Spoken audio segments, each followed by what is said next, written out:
اردو دنیا کے ناظرین، نئی ویڈیو میں خوش آمدید۔ شاباش عمران خان، پاکستان کو ایک بار پھر دنیا بھر میں سرخرو کر دیا اور ایک بار پھر مغربی ممالک کی دھمکیوں کو جوتے کی نوک پر رکھ دیا۔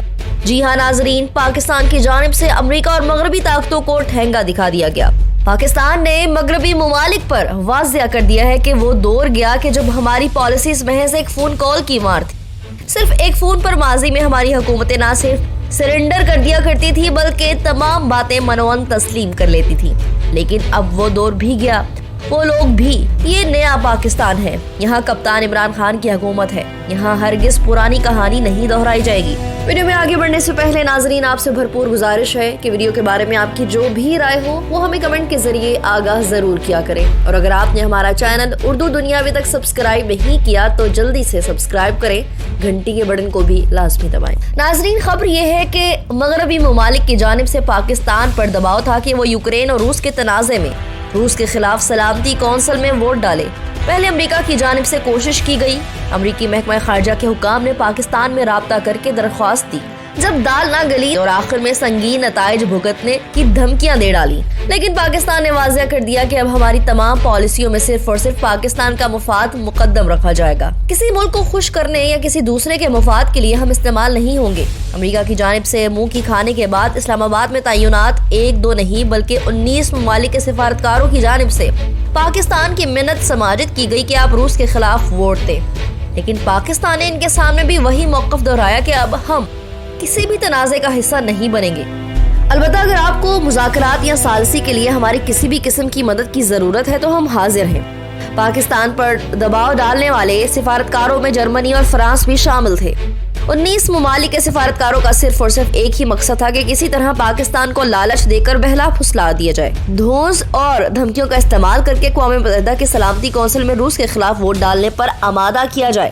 لیکن یہ چونکہ ہماری آزاد اور خود مختار ریاست کا فیصلہ ہے کہ آئندہ پاکستان کسی بھی قسم کے تنازع کا حصہ نہیں بنے گا، کیونکہ ماضی میں ہم دیکھ چکے ہیں کہ پاکستان نے سرد جنگ کے زمانے میں امریکہ کا نہ صرف ساتھ دیا بلکہ افغانستان میں روسی حملے کے بعد امریکہ ہی کے کہنے پر مجاہدین کو ٹریننگ، اسلحہ اور پیسے فراہم کیے اور پاکستان کے قبائلی علاقوں کو ٹریننگ کیمپس بنوائے اور پھر افغانستان کو روسیوں کے قبرستان میں تبدیل کر دیا، اور یہ پاکستان ہی کی وجہ سے ممکن ہوا کہ سوویت یونین کو ختم کیا جا سکا۔ لیکن اس کے بدلے میں پاکستان کو کیا ملا؟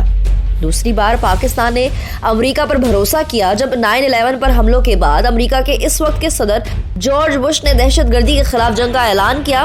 پاکستان اس جنگ میں امریکہ کا اتحادی بنا۔ ہماری سرزمین نہ صرف نیٹو سپلائی کے لیے استعمال ہوئی بلکہ فوجی اڈوں کو بھی امریکہ کے حوالے کر دیا گیا، جہاں سے وہ افغانستان پر بمباری کرتے رہے۔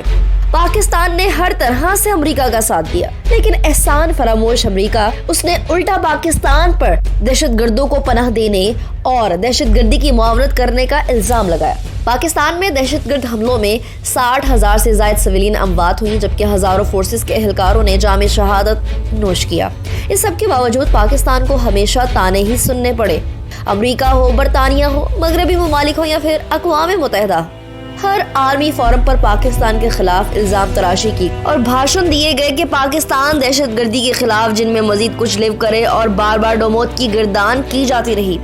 لیکن آفرین ہمارے اس وقت کے حکمرانوں پر جن کے کانوں پر جو تنگ نہ رنگی، اور انہوں نے پاکستان کا تشخص بچانے کی کوشش کرنا تو دور، الٹا ڈرون حملوں کی اجازت دے کر وطن عزیز کو دہشت گرد ریاست کا لیبل لگوا دیا۔ لیکن اب حالات وہ نہیں، اب پاکستان بالکل بدل چکا ہے۔ پاکستان اب مغرب اور سپر پاور امریکہ کی آنکھوں میں آنکھیں ڈال کر اپنی خود مختاری کو استعمال کر سکتا ہے۔ ناظرین، امریکہ اور مغربی ممالک اقوام کونسل میں روس کے خلاف قرارداد دے کر ایک تو جنگ بندی چاہتے تھے اور دوسرا اس جنگ بندی کی آڑ میں روس میں مزید پابندیاں لگوانا چاہتے تھے۔ اس مقصد کے لیے پاکستان میں 19 غیر ملکی سفارتکاروں نے خط کے ذریعے پاکستان پر اقوام متحدہ کے اجلاس میں یوکرین کی حمایت کرنے پر زور دیا، جبکہ پاکستان اس اجلاس کا حصہ نہ بننے اور یوکرین روس تنازع پر ایک نیوٹرل موقف اختیار کرنے کو ترجیح دی۔ پاکستان کی جانب سے خط لکھنے کے بعد بیک ڈور رابطے کرنے والوں کو صاف صاف بتا دیا گیا تھا کہ دیکھیں، جب ہم پر مشکل اور کڑا وقت آتا ہے تو آپ میں سے کسی میں اتنی جرت نہیں ہوتی کہ وہ ہمارا ساتھ دے۔ ماضی کی مثالیں دی گئیں۔